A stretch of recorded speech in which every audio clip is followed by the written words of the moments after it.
السلام علیکم اسٹوڈنٹس، آج ہم اردو کی بک 9ویں 10ویں جماعت کی اردو لازمی کی بک کا چیپٹر شہید جو مرزا ادیب نے لکھا ہے اس کی ریڈنگ کریں گے اور اس کے سوال و جواب کریں گے۔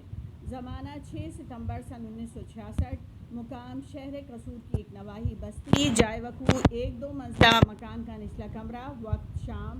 کردار میں ہے ایک رضیہ جو 11-12 سال کی ایک لڑکی ہے، والدہ ہیں یعنی کہ ماں ہے فاطمہ اور باپ ہے، اور شاداں ایک پڑوسن یا اوپر کی کرایہ دار ہوں گی، اور ایک سایہ۔ اس کے علاوہ یہ کردار ہو گئے۔ اب منظر پیش کر رہے ہیں۔ کمرے کو دیکھ کر یہ تاثر ہوتا ہے کہ ستمبر سن 1965 کی بھارتی بمباری سے یہ مکان کافی حد تک متاثر ہو چکا ہے، اور اب گھر والے بھی اس کی آرائش اور رکھ رکھاؤ کی طرف توجہ نہیں دیتے۔ کمرے میں مختصر سا سامان ہے اور وہ بھی کسی ترتیب سے نہیں رکھا گیا۔ ایک میز پر 2 گلدان پھولوں سے یکسر خالی پڑے ہیں، چائے کی ٹرے میں 2-3 خالی پیالیاں اور ایک پلیٹ پڑی ہے۔ دیوار پر جاوید کی 1 فٹ سے کچھ کم چوڑی تصویر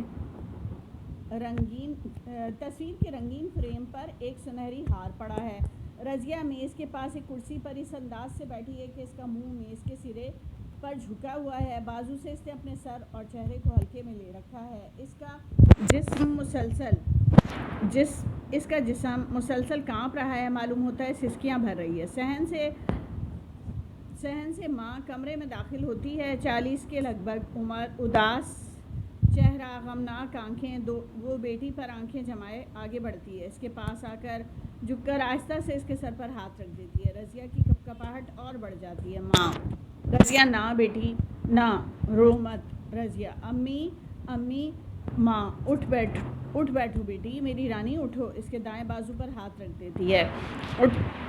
اٹھ بیٹھو رضیہ۔ رضیہ اٹھنے لگتی ہے، بدستور سسکیاں بھر رہی ہے، آنکھیں سوج رہی ہیں، اٹھ کر نظریں جھکائے کھڑی ہو جاتی ہے۔ ماں شفقت سے اس کے سر پر ہاتھ پھیرتی ہے۔ رضیہ لمحے بھر کے لیے ماں کو دیکھتی ہے، پھر اپنا چہرہ دونوں ہاتھوں سے ڈھانپ کر روتی ہوئی ماں سے لپٹ جاتی ہے۔ ماں: بیٹی بس اب چپ ہو جا۔ رضیہ باہر جانے لگتی ہے، ماں غمگین نگاہوں سے اسے دیکھتی رہتی ہے۔ اتنے میں باپ صحن کے دروازے سے اندر آتا ہے، ادھیڑ عمر کا آدمی، آنکھوں پر اینک، ہاتھ میں چھڑی، کرتے پاجامے اور واسکٹ میں ملبوس، چہرہ افسردہ مگر افسردگی پر قابو پائے ہوئے۔ باپ: فاطمہ۔ ماں ٹرے وہیں رکھ دیتی ہے، شوہر کی طرف دیکھتی ہے، آپ کہاں چلے گئے تھے؟ باپ: کہیں نہیں، یہیں تھا۔ رضیہ کہاں ہے؟ ماں: میں اندر آئی تو میز پر سر رکھے رو رہی تھی۔ باپ: بچی ہے نا، صبر آتے آتے آئے گا۔ ماں: اور آج کے دن تو زخم تازہ ہو گئے ہم سب کے۔ باپ تصویر کی طرف دیکھ کر: یہ ہار کس نے ڈالا ہے؟ آگے بڑھ کر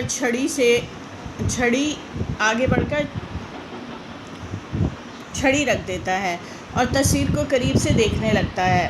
ماں: رضیہ نے بھائی کے گلے میں تو نہ ڈال سکی اس کی تصویر، فقرہ پورا نہیں کر پاتی، دوپٹے کے پلو سے آنسو پونچھنے لگتی ہے۔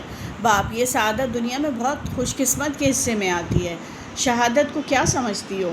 وطن کی خاطر جان دے دینا، یہ شرف ہر ایک کو کہاں نصیب ہے؟ ماں: تصویر اٹھا کر کہیں چھپا نہ دوں اسے؟ تصویر اٹھانے لگتی ہے کہ رضیہ کمرے میں داخل ہوتی ہے۔ ماں شوہر کی طرف دیکھتی ہے جو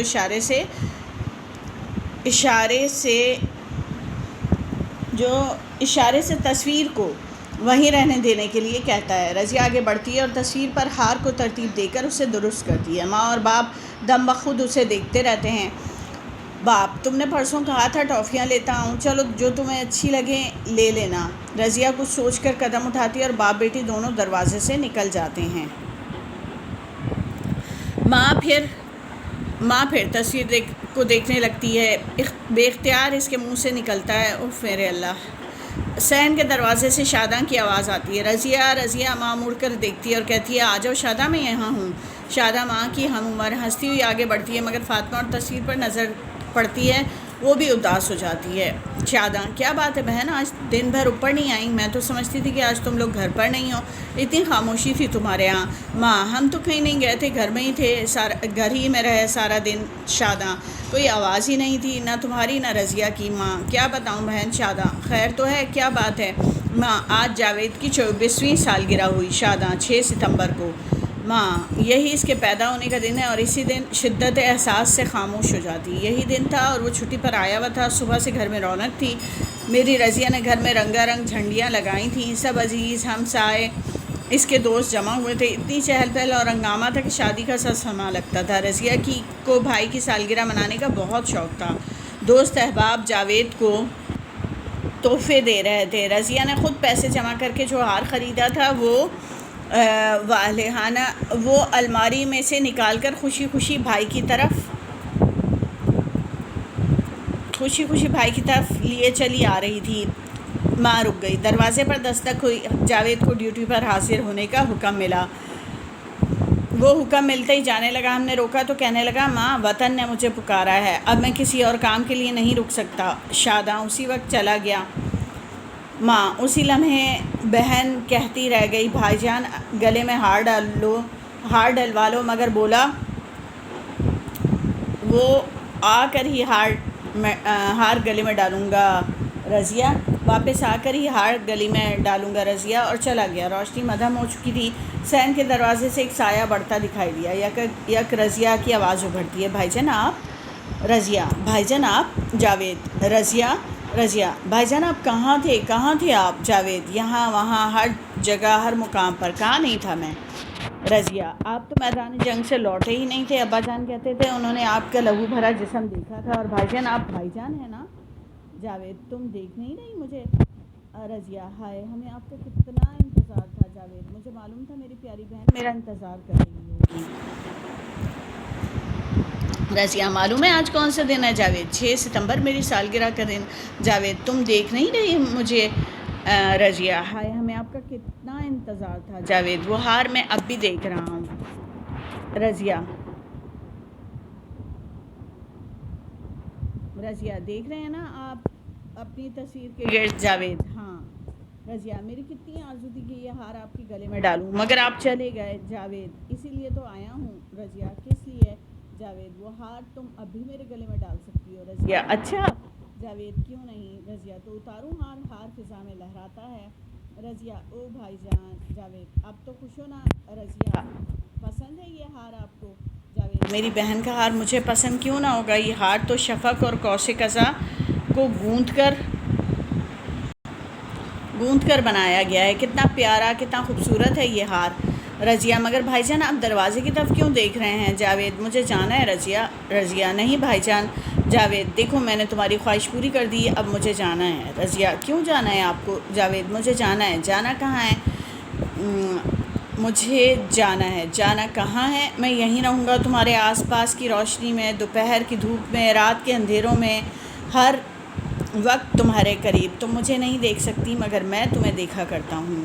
سایہ پیچھے ہٹنے لگتا ہے، پیچھے ہوتا جاتا ہے۔ رضیہ کی بھائی جان کہتی آواز بڑھنے لگتی ہے۔ باپ کمرے میں داخل ہوتا ہے۔ کیا ہوا رضیہ، کیا ہوا بیٹی؟ رضیہ، بھائی جان ابھی یہیں تھے، میں نے ان کے گلے میں ہار ڈالا تھا۔ باپ، بیٹی جانے والے کب لوٹ کر آتے ہیں؟ ماں اور شادہ بھی کمرے میں داخل ہوتی ہے۔ حیرت سے شاداں پوچھتی ہے، کیا معاملہ ہے؟ باپ کہتی ہے، ابھی بھائی جان آئے تھے، میں نے ان کے گلے میں ہار ڈالا۔ شاداں، ہار تو وہ پڑا ہے بچی۔ شاداں آگے بڑھ کر ہار اٹھانے کی کوشش کرتی ہے، چیخ مار کر ہاتھ ہٹا لیتی ہے۔ سب یکدم کہتے ہیں، کیا ہوا شاداں؟ لہو، ہار پر لہو، سچ مچ لہو۔ اب مشق کرتے ہیں۔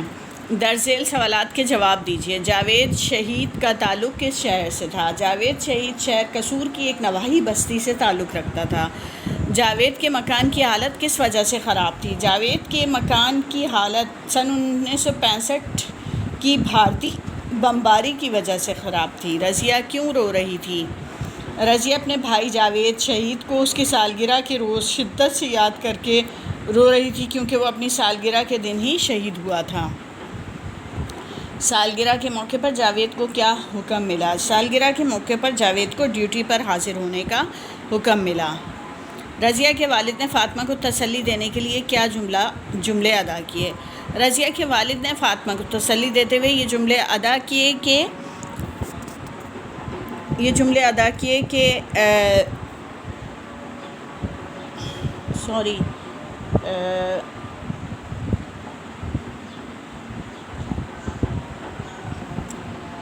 اس میں بیٹی جانے والے کب لوٹ کر آتے ہیں؟ اصل میں مجھے یہ جواب نہیں مناسب لگا، تو دوسرا جواب پھر یہ ہو سکتا ہے کہ شہادت کی سعادت کس خوش قسمت کو نصیب ہوتی ہے؟ وطن کی خاطر جان دے دینا یہ شرف ہر ایک کو کہاں نصیب ہوتا ہے؟ بہتر جواب تو یہ ہونا چاہیے، لیکن یہ جواب اس نے اپنی بیوی کو دیا تھا، اور بچی کے ٹائم پہ تو اس نے کہا تھا کہ بیٹی جانے والے کب لوٹ کر آتے ہیں، اس طریقے سے تسلی دی تھی۔ اس کے بعد ہے رضیہ نے سائے کو دیکھ کر کس کا نام لیا؟ رضیہ نے سائے کو دیکھ کر اپنے بھائی جاوید کا نام لیا۔ شادہ نے ہار کو اٹھایا تو چیخ کر کیا بولی؟ شادہ نے ہار کو اٹھا کر کہا، لہو لہو، ہار پہ لہو، سچ مچ لہو۔ درج ذیل الفاظ کے جملے بنائیے۔ آرائش: میری والدہ کو گھر کی آرائش اور رکھ رکھاؤ کا بہت شوق ہے۔ کپکپاہٹ: میری دادی جان کے ہاتھوں میں بڑھاپے کے سبب کپکپاہٹ ہے۔ سعادت: میرے والد کو حج کی سعادت حاصل ہو چکی ہے۔ جائے وقوع: گزشتہ ہفتے ہمارے گھر کی قریبی سڑک پر حادثہ ہوا اور پولیس فوراً جائے وقوع پر پہنچی اور زخمیوں کی مدد کی۔ مدھم: بچے مدھم روشنی میں اپنے ہی سائے سے ڈر جاتے ہیں۔ شفیق: میرے والد شفیق طبیعت کے مالک ہیں۔ دم بخود: سویرا نہیں تھی، کم عمری کے باوجود اتنا لذیذ کھانا پکایا کہ والدہ دم بخود رہ گئیں۔ رکھ رکھاؤ: سویرا کو بہترین رکھ رکھاؤ کی عادت ہے۔ اب اس کے بعد ہے جاوید شہید کا واقعہ اپنے الفاظ میں تحریر کریں۔ تو ابھی فی الحال ویڈیو کافی طویل ہو گئی ہے، تو انشاءاللہ اس کو اب نیکسٹ ویڈیو میں سٹارٹ کریں گے۔ جب تک کے لیے اللہ حافظ۔